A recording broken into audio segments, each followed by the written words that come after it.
Hey, this is the start of week 7. For me it's week 7, maybe you would count this as week 6. But basically I count it from the day that I went into hospital and not the day that I came out of hospital. So far I don't think much has really changed from last week. I've just been kind of trying to see if I can walk to the shop, which is 5 minutes away from me. So a 5-minute walk, and then maybe 5 minutes round the shop, 5 minutes back. So a 15-minute walk is okay as long as I take it slow. And I do take my crutch just to see if I need to kind of lean on it, but I've not been reliant on it, so I've not been leaning on it as much. I've just kind of been trying to see if I can do it without relying on my crutch.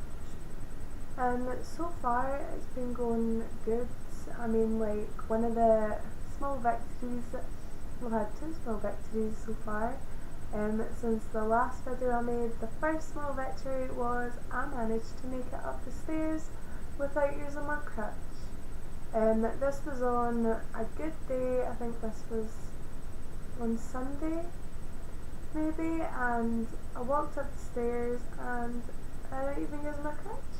So that was my first small victory, because that's what you would usually do, you know what I mean? And it's those little things that you used to do without thinking, and now it's I get so worried if I see a hand banister that is not securely attached. I used to have to grip onto the hand banister and have my crutch, and if the hand banister was on the right hand side, then I couldn't use my crutch because my left hand, as we all know, does not really work. But I made it.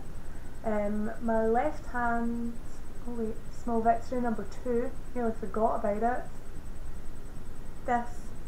I have not been able to do a bun. I know it seems weird, but my hand literally just couldn't hold my hair in place while I put the bobble on it.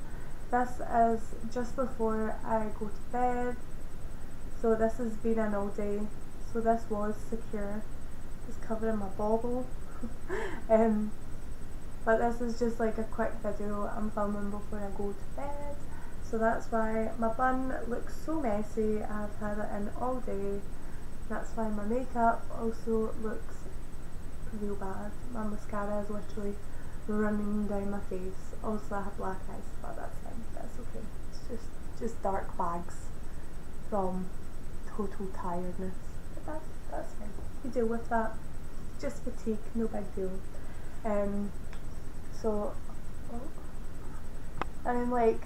My hand is somewhat better. I feel the strength in it still isn't quite there, but I've just been doing all the exercises that I've said in the previous videos about wringing out the wet towel, doing using the putty. I've been given those elasto bands that you just kind of stretch. There, somewhere over there. You can attach it to your door apparently. But yeah, no, I've just been doing all my exercises as much as I can. One for your legs. That I've been doing a lot is when you do squats. At first when I was squatting, I was leaning on my dominant leg. So when I was squatting, I was actually leaning to my right side, and then you're slowly into the middle. And then when I felt my leg wasn't it was strong enough that it wouldn't collapse underneath me, I was starting to squat leaning on the left side, and apparently that's really going to build up the muscles in your leg. I've been doing pelvic floor to strengthen my legs and my core as well, but my legs were strong. It was just like the MS making them weak. Like the muscles were there, they just didn't know how to work anymore, I suppose. But this week has been like much the same, except from those two small victories. I'm just kind of taking it easy. I've not been like overworking myself, but there's not been much change. I'm hoping that next week I will be able to go to college at least for one day. But I think it's just such a vicious cycle when you have to do things like early in the morning, because you've got I've got insomnia for now. The only way I can get to sleep is by watching glass blowing videos. I don't know why. They're just really relaxing. I love it. Cornyn Museum of Glass. All of their videos, all of them, I've watched so many, and they just make me instantly like just feel so relaxed, and then I just kind of fall into a sleep. But yeah, no, it's so hard when you're like, you've got insomnia, and then if you have to wake up in the morning like really early, then you wake up and you're like extremely tired. You wake up and you're exhausted. Then now I wake up and I already feel like I'm shattered. It takes me like an hour to fully like come to being awake, whereas like before it would maybe take me like half an hour, an hour. I mean, I'd still feel tired, but it wasn't as bad. Like I'll wake up, I'll kind of like literally have to like drag myself out of bed, and I'll like bounce off all the walls of my hall.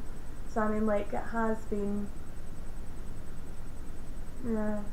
mornings have never been a thing for me, and they're definitely not now.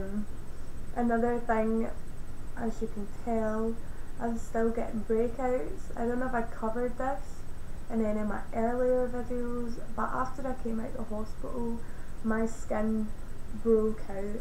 Like, my skin had already broken out, and my chest was really bad. At Christmas I had to like put on hundreds of makeup just all over the full area.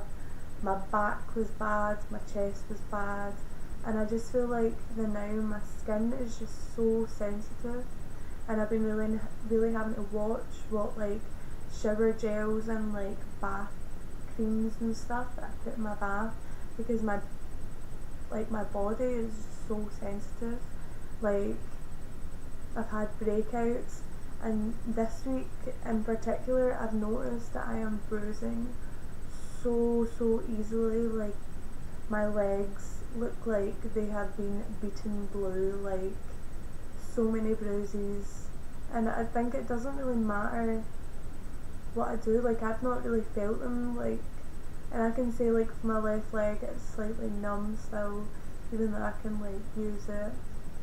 But even my right leg, the one that I have like full control over and I can feel everything, it's really bruised. I'd say that one was actually my worst. So I don't know why, just my full body is still so sensitive, and I don't know whether that's anything to do with the medication. I don't know if anybody else has had this issue with this. I'd be really interested to hear if you have. But yeah, no, just bruising has been like my main thing this week. That's really my 2 pence for this last week. Just continue to exercise, do your little exercises, don't push yourself too hard. If you too are on the journey of alemtuzumab, and just like I said in my last, I was about to give away the thing I'm about to say. If you've seen my last video, don't be afraid to nap. Naps are gods. Naps are amazing. They will save your full day. Do you know what I mean? Like, if you have like a 20-minute nap, you can wake up and at least you've got like a little bit more get up and go. So don't be afraid to nap, take it easy, do your exercises though, because that muscle strength, when it builds back up, that's just going to help in the long run. Remember all the tricks. If you haven't seen them, watch my last videos. I ramble a lot, sorry, but the tips are there. Unfortunately, I don't have any more tips this week. Maybe just the leaning on the weak leg. Maybe your physio already told you that though, so sorry I don't have any tips this week, but I will see you all next week for week 8. Fingers crossed it's actually better. I mean, like, it says 6 to 8 weeks you get better, so like technically this is my week 6 because it's the 6th week I've been out of hospital. Aye, so I should only have 2 more weeks of this, then I should be fine. My cold / cough is on its way out. It's not as bad, just a little bit chesty, but I can deal with that. So my cold's nearly away and I'm getting slightly better, so hopefully in the next 2 weeks I'll be back to my old self and I'll just be able to walk about anyway and I won't even mind. Anyways, I shall see you next week. If you want to tune in again, that would be good. Bye. Oh.